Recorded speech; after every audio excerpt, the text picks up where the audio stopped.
just can't stop now. No, trying to find a way out.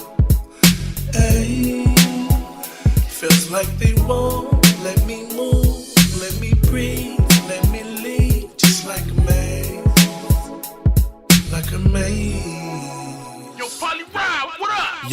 Yo, welcome to another episode of the PolyRob podcast. I am your host, the Council PolyRob, and happy Mother's Day, y'all. Happy Mother's Day. It is a beautiful, beautiful day. It's kind of gloomy, but it's okay. It's still a beautiful day. Happy Mother's Day to all the mothers. I know y'all sitting there thinking like, yo, why am I doing a podcast on Mother's Day? Why I should be celebrating with my mom? Well, answer is simple. My mom is in Belize. She's retired. She's in Belize, and she's having her good old time as she's supposed to. So she got her money. She got her flowers. I sent her all that stuff about a week ago, and she's happy. I just finished talking to her on the phone just now, like a couple of seconds ago, just to wish her a happy Mother's Day and make sure that she's enjoying herself, doing what she's supposed to do. You know what I mean? And, I feel good. She feels good. You know what I mean? She said she was going to, head to my aunt's house out there in Punta Gorda, because we're from Belize.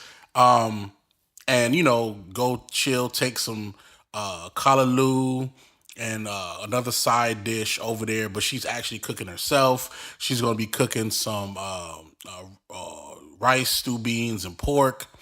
You know what I mean? My mom always cooks. Even if it's her birthday, she's cooking like it's ridiculous. And we're going to get to all that too. But I hope everybody is enjoying their Mother's Day. Make sure you show your mother, your son's mother, if y'all want to call her baby mama, however, just show them the utmost respect today. You should be every day, but let's just take one day at a time. Today is Mother's Day. Show moms the ultimate love. Make them breakfast in bed. Go to church with them. You know what I'm saying? Have a good conversation with them. Catch up on things that you probably might not have told your mom within the past year or so, months or weeks or whatever. Just find time to, appreciate the moms for what they do, at least for today. Take them to the spa, get their nails done. Take them out to eat, take them to go see like their favorite concert. Cause I know it's it gotta be a lot of dope old school concerts going on today or tomorrow or even yesterday. But just take the time out to enjoy the Mother's Day. And it's not just about, the mothers enjoying the day. It's about you being happy and appreciating that mothers, can do the amazing things that they do. To have you on this earth, you know what I mean? And, find some small piece of yourself that's happy about celebrating Mother's Day as well. You know what I'm saying? Localastronauts.net, the website is open. You know what I'm saying? If anybody's checking out my live, you see the brand new, tees that we got, you know what I mean? Creative motherfucker from LA tees. You know what I mean? Make sure you go get that. It's on the site right now. We got different colors. We got different flavors. We got one with the astronaut. We got one without the astronaut. You know what I mean? Make sure you go cop that. It's $24.99 on localastronauts.net. You know what I'm saying? We creative and we do a lot of fly shit. So make sure you go cop that tee. It'll get to you in about 5 to 7 business days. You know what I'm saying? So make sure you go check that out. Localastronauts.net. We got a lot of other things coming on the website. But for right now, we got the creative tees on deck on localastronauts.net. So I want to get that. I got my medicine ball. Well, it's actually not a medicine ball. It's actually peach tea and mint tea. That's not too appealing right now because I guess their froth or whatever machine broke. So they wasn't able to make my medicine ball and warm up my lemonade. So I just got some bland ass peach tea and mint tea. You know what I mean? So bear with me. I know I didn't drop nothing special into it, so just bear with me. You know what I mean? I had a pretty good day today. I just went to Ralph's. You know what I mean? The Starbucks, Ralph's, I end up getting just some fried salmon because that's what I want today. I want some fried salmon. I might cook a little bit later on today. We'll see how the whole day goes. You know what I mean? So, topic of today. Since it's Mother's Day, we got to talk about it. So what I wanted to do was I didn't want to, create just a basic concept about, Mother's Day and what it's like, what it should be like, what you should tell your mom. We got through all that stuff already. I wanted to do something special that was a little bit personal to me, a little bit personal to, my family, and personal to my mom as well. You know what I mean? So what I wanted to do was I wanted to talk about three stories about my mom.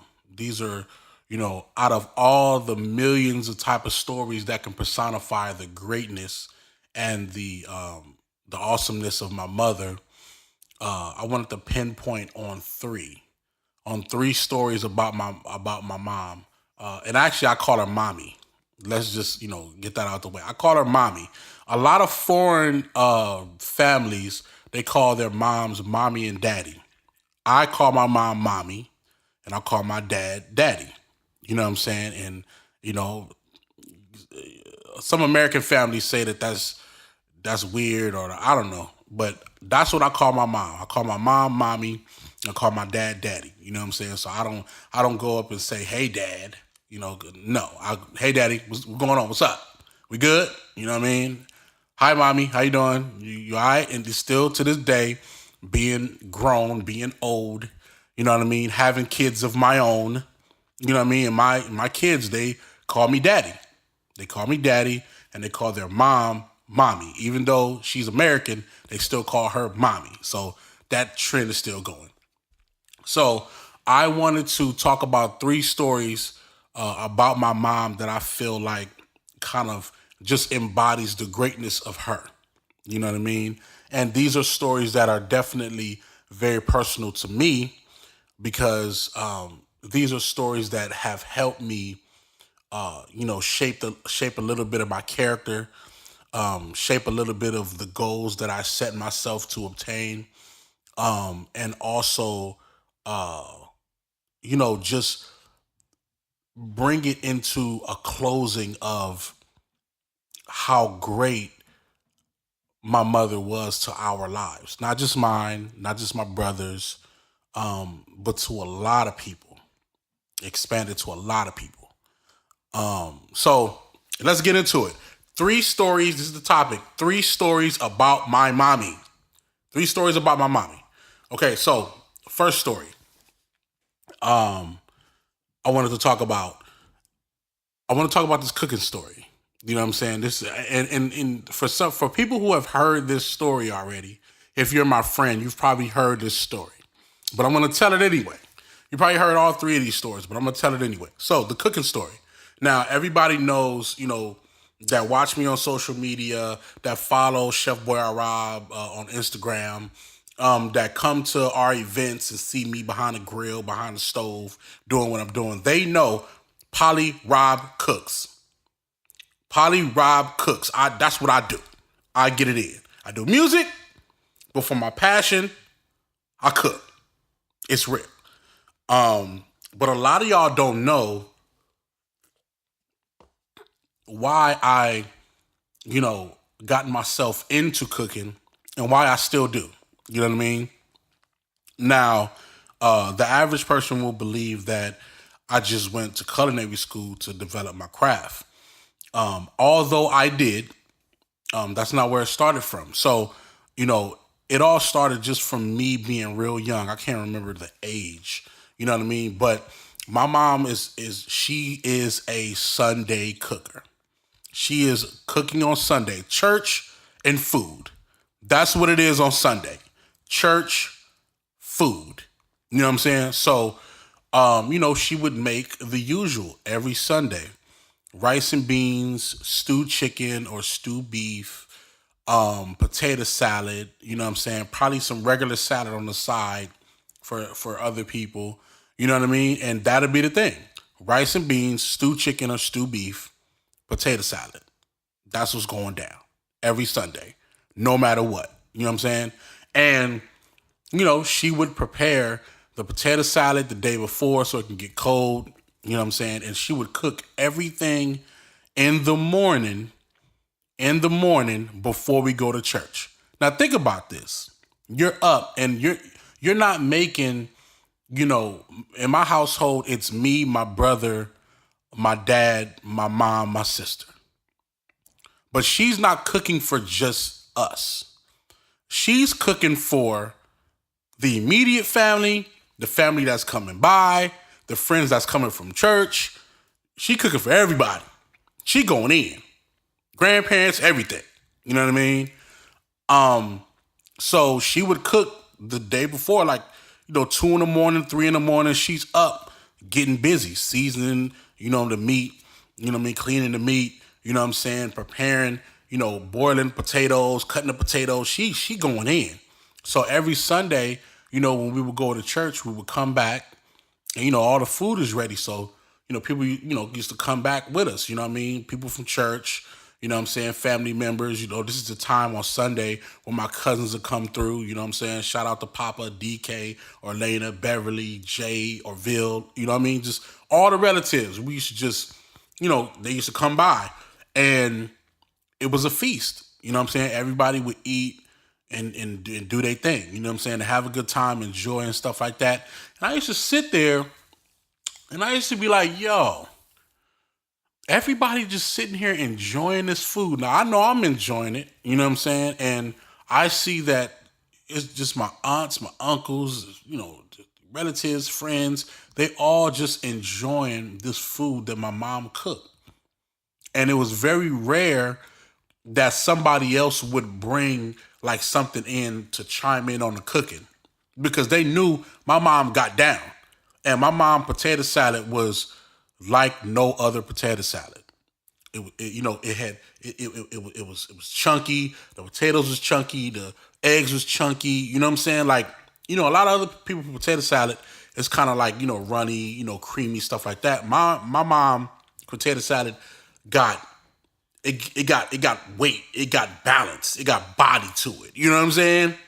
And everybody would come through and eat and once they done eating, uncles would be laid out.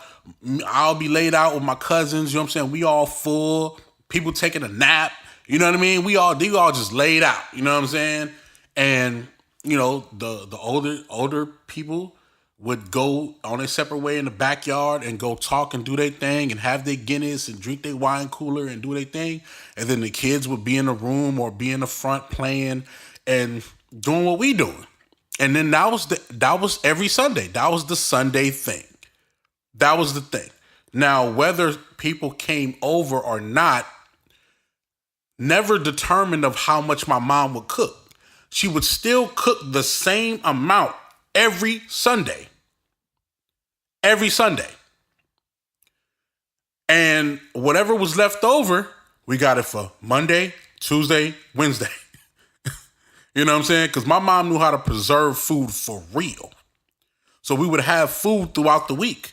So she wouldn't have to, cook on a Monday or a Tuesday. Probably a Wednesday because she let me just get something new. You know what I mean? But we would have leftovers of that for sure, whether she cooked or not. We have leftovers of that for sure. But the feeling of what I started to notice was everybody's just enjoying the whole aura of eating good, enjoying themselves, and feeling right. And I love that. I think that that's amazing. It's always been amazing to me. And, for me being young, I started to ask my mom, yo, can I come help in the kitchen? And, so she would have me and my brother, help. My brother didn't really want to help like that, but I was excited. So she would tell me to, peel the potatoes, I forgot. Was on the plate as well. I'm sorry. I didn't eat too much plantain, but plantain was definitely on there. So she would tell us to, peel the plantain, peel the potatoes. If there was onions for the stewed chicken, peel the onions, grate the cheese. You know what I mean? So that was my thing. That I would help her on that. I would help her do all the sous chef stuff, like the small amounts of it. You know what I mean? Because I'm young. This is like 6, 7, stuff like that. You know what I mean? So I would, help her with that and grating the cheese. I love grating the cheese because as soon as I'm grating the cheese, boom, first thing I do, take a little bit, eat it. You know what I mean? And that's for things that had cheese a part of it, not on every Sunday, but for anything that I would cook that had cheese, she would let me grate the cheese, and I loved it. Peel the potatoes, you know what I'm saying, cutting those up, before we boil them, you know what I mean? So that was my thing. I was my mom's, sous chef. I was my mom's sous chef. I would help her with the things that she needed in an abundance. You know, she used to make a lot of tamales. Everybody loves my mom's tamales. You know what I'm saying? But in the tamale process, you got to have making the masa, making the chicken, having the vegetables. It's a whole process to put it together. And she would have me, put the chicken inside the tamales before she closed it up. You know what I mean? And then, boil them. You know what I mean? Get them ready. So I was just always helping my mom. And then, it struck in my brain like, I love this. I love being a part of this process of making people feel good and making people, feel full and enjoy themselves. This is what I love. I love this. And I see my mom do it every Sunday. So I want to do the same thing. So we got into this process where it's like, every Saturday, my mom would have to go to work, and, while she's at work, you know what I mean? We got to eat. Now, she would give us lunch money to eat. But we like, nah, I'm going to try to fry some chicken. You know what I'm saying? The first time I fried some chicken, it looked good on the outside. Let me just give it 100. First time I fried some chicken, it looked bomb on the outside. And my brother looked at it. I told my brother to try it. And he will tell you, he was so pissed. When he bit into that chicken, all the blood started running down his face. That was the bloodiest piece of chicken ever. He was pissed. He was hot. He was so angry. And he was like, nope, I'm not eating none of your shit, Kenny. I'm not eating none of your shit no more, Kenny. I'm cool. I'm not rolling. He was mad. Because on the outside, I put my fire up. I did my thing. So when I put my fire up, I'm like, okay, boom. Put the flour on it. You know what I'm saying? Drop the chicken. My whole objective was I wanted that feeling of my mom, cooking good food for everybody and everybody enjoying. I wanted that same feeling. So it was always a constant chase for me. I'm learning how to fry chicken. I'm learning how to make rice. Like first time I made rice, it was probably the most burnt rice on earth. Like I done burned a couple pots trying to make rice. You know what I'm saying? Started making pasta from, boxed macaroni and cheese to Velveeta shells and cheese to trying to make my own macaroni and cheese. The first thing I ever made good was eggs. I was killing the eggs because my mom was, telling me like, nah, you gotta put the low fire on the eggs and just whisk it don't do too much to it. Let it fluff, let it do its thing. You know what I'm saying? And once I learned how to make eggs, I went ballistic. I'm eggs and bacon, eggs and pastrami, eggs and chicken, eggs and I was making eggs and everything. Like if y'all ever saw the movie Juice when Steele was making bacon and eggs and hot sauce, I got that in all day. Got that in all day. You know what I'm saying? But it was me constantly just, trying to perfect my craft in cooking. And she would always help me along the way. She gave me the opportunity to use the kitchen, do your thing. Don't destroy my pots, please. But go ahead, learn, try to learn how to cook. Try to do your thing. Like, go ahead. And she gave me the ability to not only, show me some, different recipes and show me how to make things, but she gave me the ability to explore and just go cook. Just go do your thing. And the things that you don't know, I'll help you along the way. And I don't even think she realized that she was doing that at the same time. Like, I don't think she realized that she was creating a great cook. She was creating a great cook. Because I get down. I get down for real.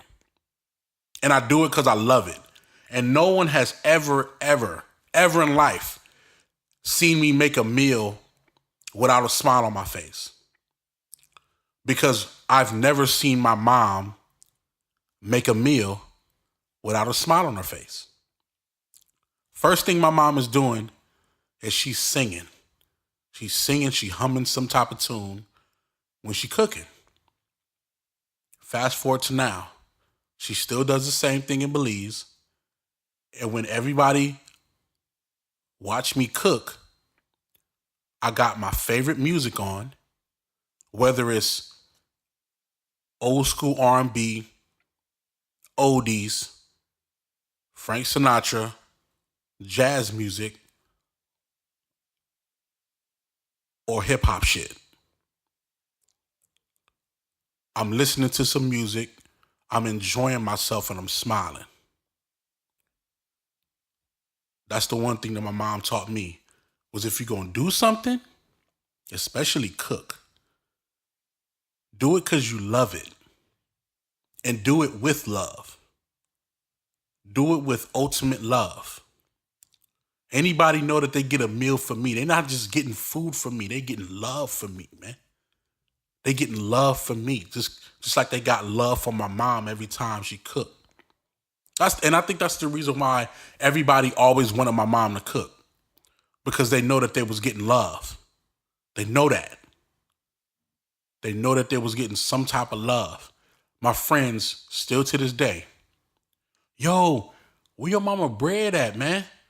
Yo, I need some of your mama bread. My mom used to make fresh bread. She still make fresh bread. Fire.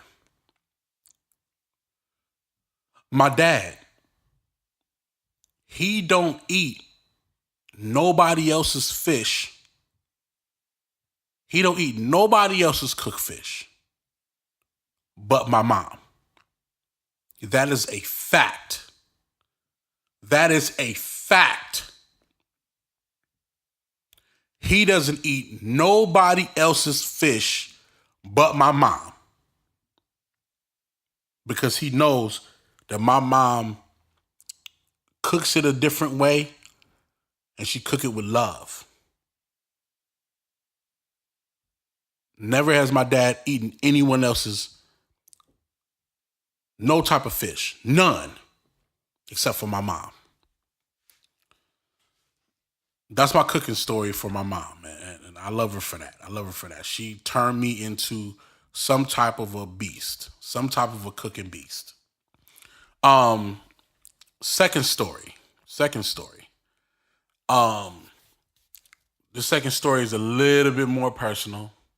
I think a lot of people have heard this story before that follow me on Instagram, because I post it every 9/11. It's the story of 9/11 and how me and my mom was a part of that 9/11 whole ordeal. And, long story short, because we don't have a lot of time. We got to celebrate Mother's Day.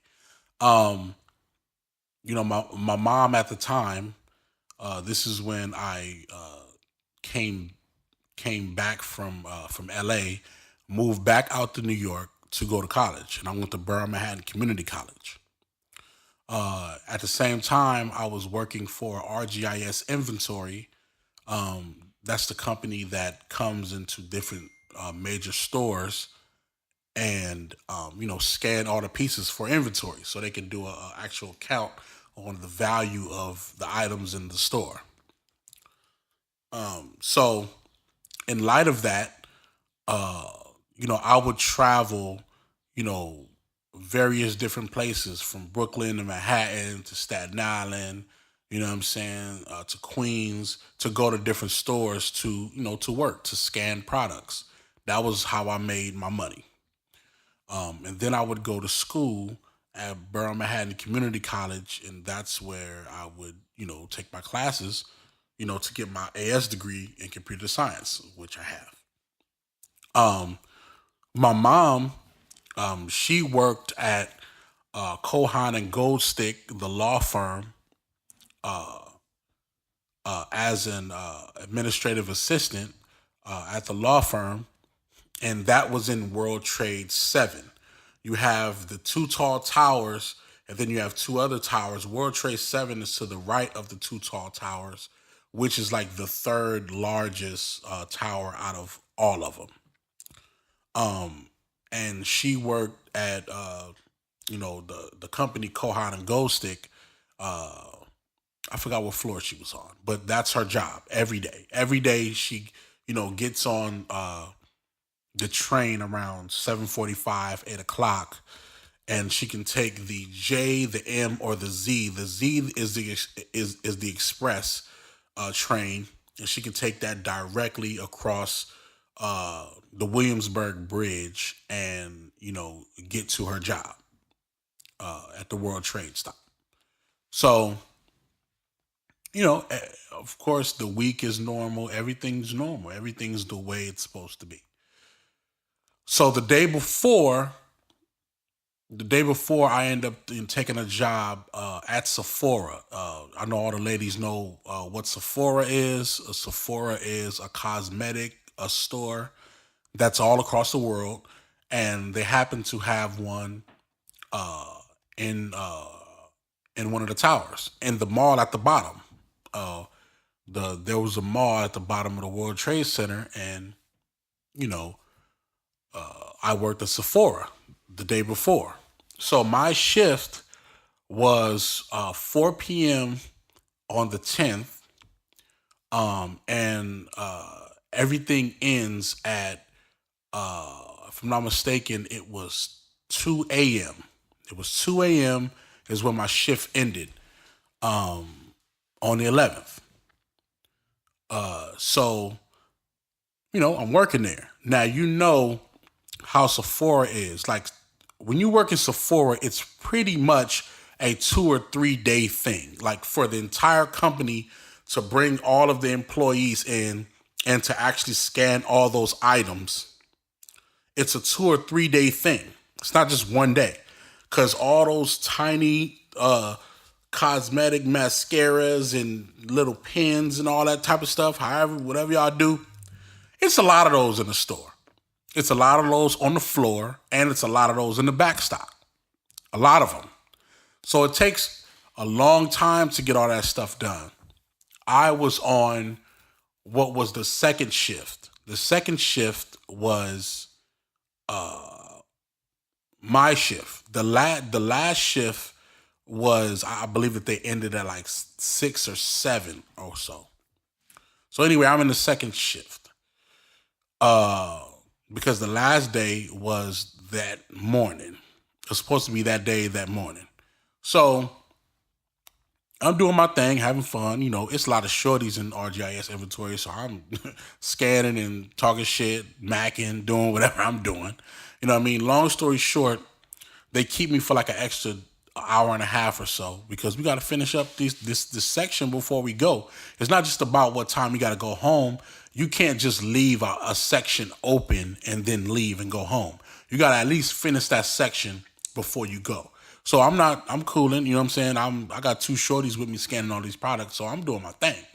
You know what I'm saying? So I finish, and then my next gig was later on that night because sometimes they would have you do 2-in-1 days, which you would start one day, you would end it like night, and then you would come in like midday and do another shift. So I had another one in Staten Island.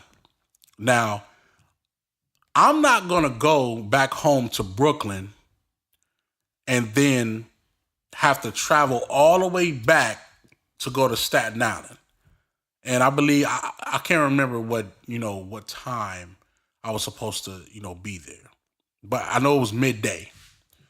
So I'm like, nah. So at RGIS Inventory, they allow you to go in the office and chill in the office, take a nap in the office.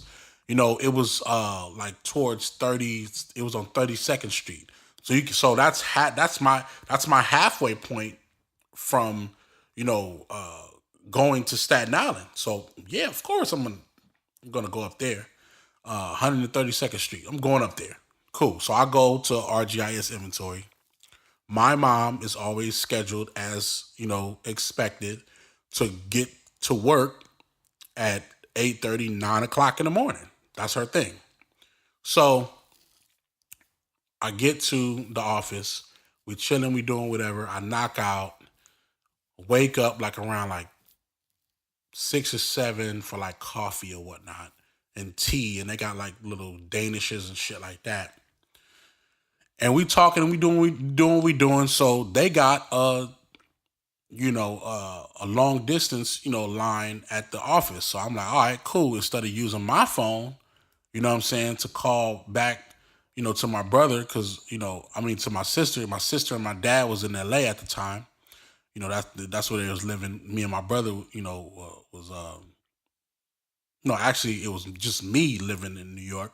My brother and my sister and everything, they was out there in LA. So I'm like, let me call him.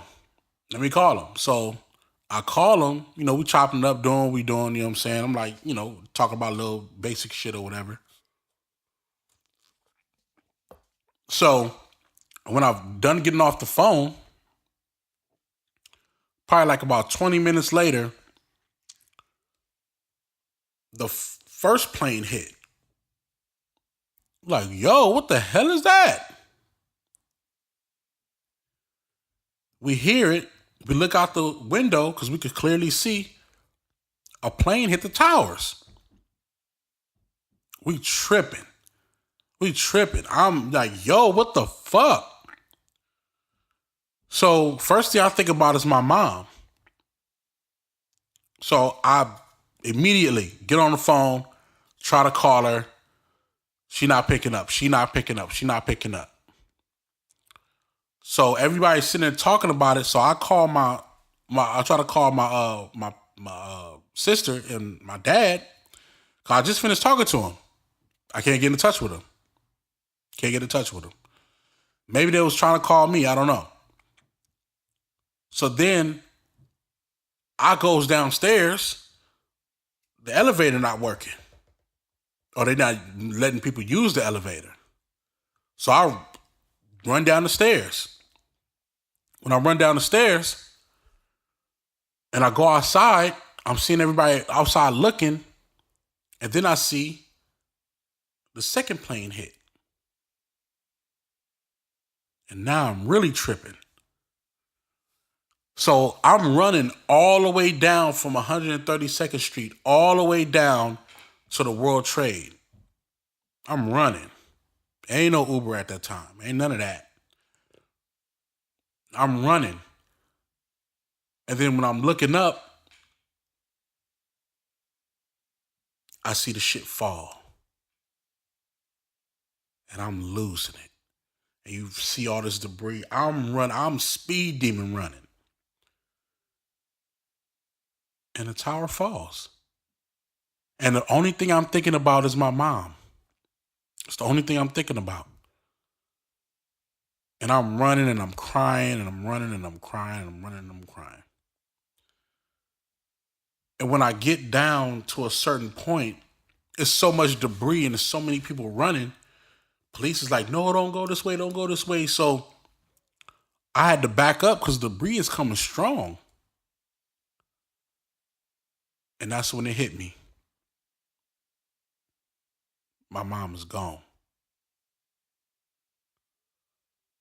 I thought my mom was gone. I thought my mom got killed and the building's falling because these two tall buildings is right, like literally, it's right next to World Trade 7. It's right there. It's right there. So if these two buildings fall, I know the debris and everything else and the craziness, World Trade 7 is gone too, or damaged or something. So in my brain, my mom is gone. And it's gonna take weeks or whatever to find her body. So I'm crushed. I don't know how I'm gonna explain this to my brother, my sister, and my dad that our mom is gone. So the debris is going. They shut down the subways, they shut down the buses. There's no way for you to take transportation to get anywhere close to over there or whatnot. So those who live in Brooklyn, if you wanted to get across the Williamsburg Bridge, you had to walk. You had to walk across the Williamsburg Bridge to get to your location. So I'm walking, tears coming down my face. I'm walking. I can't believe it. I don't know what I'm going to do. I finally get home like around 6, 7 p.m. Around that time. When I get home, I'm walking directly in her room because I'm finna lose it. I'm about to lose it. So when I walk in her room, she's right there on the bed. She's right there on the bed. And I fall out. I fall out crying. I hug my mom. This is God. This is nobody but God. This is God, homie. She said, I was late catching the express. I was late catching the express and I missed it and I had to wait. And then when I waited, I seen the tower get hit. If I would have got on the express, I would have made it just in time to be in the bullshit. She didn't say that, but that's pretty much what it was. If she would have made that express train, my mom would not be here. And she would not be celebrating Mother's Day in 2019 if she jumped on that express train. If she would have made it. Now, there's a lot of people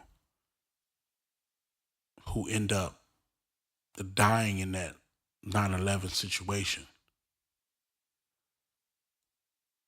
Although I'm saddened that there's a lot of deaths in that situation, I am joyful that my mom wasn't one of them. And from that day forth, because let's just be honest, sometimes we worry about some of the wrong things. From that moment forward, my mom never worked a day after that in her life, still to this day. She don't have to work no more. Our family made sure of that. God made sure of that. It's a beautiful thing, man. I'm so grateful and so thankful for my mom that I told myself, hey, man, I'm not worried about nothing. I'm not worried about nothing. I'm not worried about being mad about nothing no more. Not to mention, I just left Sephora in the World Trade Center at 3:30 in the morning. If I would have stayed extra hours, I would have been gone. If I would have took the third shift or whatever and stayed longer, I would have been gone. I would have been gone. Me and my mom both would have been gone. And let me tell you, me and my mom are some of the most happiest people you probably might ever meet. Partially because it's in us, partially because we've been through something that a lot of people have not been through. So we're not tripping off of nothing. We're not trying to be mad off of nothing because we didn't have to be here. We almost wasn't here. And sometimes you're not here. People go. And from that day forth, I told myself, hey, if my mom not worrying, I'm not worrying. I'm not worried about nothing. You can't get me mad. Can't get me angry. Not for a long time. Nope. I'll be mad for 5 minutes. I'm over it after that. Because I'm not supposed to be here. And my creator, my mom, is not supposed to be here. So that's one thing I definitely learned from that 9/11 story, man. I appreciate y'all listening in. Last story is a quick one because I don't want to take up all y'all time. But last one is a quick one. My grandmother's funeral story.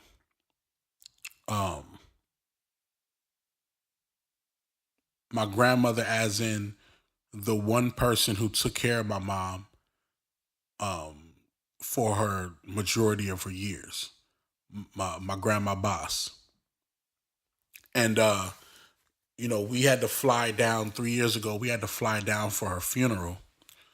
And my grandma Boss was an amazing person, very helpful, very in tune with things. And originally she was actually our aunt, but because in some foreign families, when one aunt has no kids and then another sister or aunt has abundance of kids, what they would do is they would take one of the kids and bring him to the aunt that has none so she can help out, and it can just kind of even and balance it out. So my mom was the child that they gave to my aunt Boss. And she grew up with my aunt Boss, which is grandma Boss to us as well. um so in her passing, just a long story short, you know we went to her funeral, and my mom did the eulogy. And when my mom was speaking in the eulogy, I realized when she was telling the story of my grandma Boss, I realized of the type of people that we are. I realized the type of people that we have embodied ourselves to become. Because she was talking about my grandma Boss being a humanitarian, being someone who gave to charity a lot, being someone who have taken strays off the street and helped them out with what they have going. That's always been a helpful person throughout the whole duration of her life. And that stuck dear to me, along with a lot of other great qualities as well. You would have to be there to understand. But I realized that, passed down from my grandma boss to my mom to me, that we're helpful people. We're helpful people, and part of our joy is being able to help others. Part of our satisfaction is helping others. And that's what kind of brings this whole thing to fruition. And just as a grand statement, through all of these stories, it taught me the one thing, that I'm not on this earth for myself. I'm on this earth to help as much as I can for everyone else. My satisfaction comes through the happiness of others. That makes me happy. When I cook, I don't cook because I just want to eat. I can eat anything. I can eat top ramen. I can eat sandwiches. I can eat a hot dog and be happy. But when I cook so other people can be happy and joyful. I make steaks and pastas for others. My music, I make music for the happiness and the connection between me and somebody else. Not just for me. A lot of people make music just for them. I make music for the connection between me and someone else.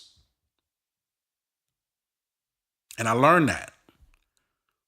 These stories made me learn that it's about me being together with other people that makes my life spin for the best reasons. And my mom taught me that happiness does not just rest with you and yourself. Happiness is also a collection between everyone around you being just as joyful as you. Joyful off of your success, joyful off of their success, joyful off of the blessings of everyone a part of the equation. It's a beautiful thing when everybody is joyful. It's a beautiful thing when everybody's rich, when everybody's knowledgeable, when everybody is intelligent. And I'm just the type of person to help everyone get to that plateau, because that's what makes me happy. And I think that's the embodiment of what mothers give. To sum it all up, mothers are the embodiment of making everyone happy. They make their kids happy. They make their mates happy. They make people who are around them happy. And for those mothers who don't do that, or who don't realize that, I need y'all to understand that the power that you guys have goes beyond what the world really shows you. Y'all do a lot. You ladies are a lot. And you should be appreciated with the utmost. Because we all wouldn't be here without y'all. This is all the time I got, man. I appreciate y'all. I want y'all to make sure that y'all enjoy y'all Mother's Day.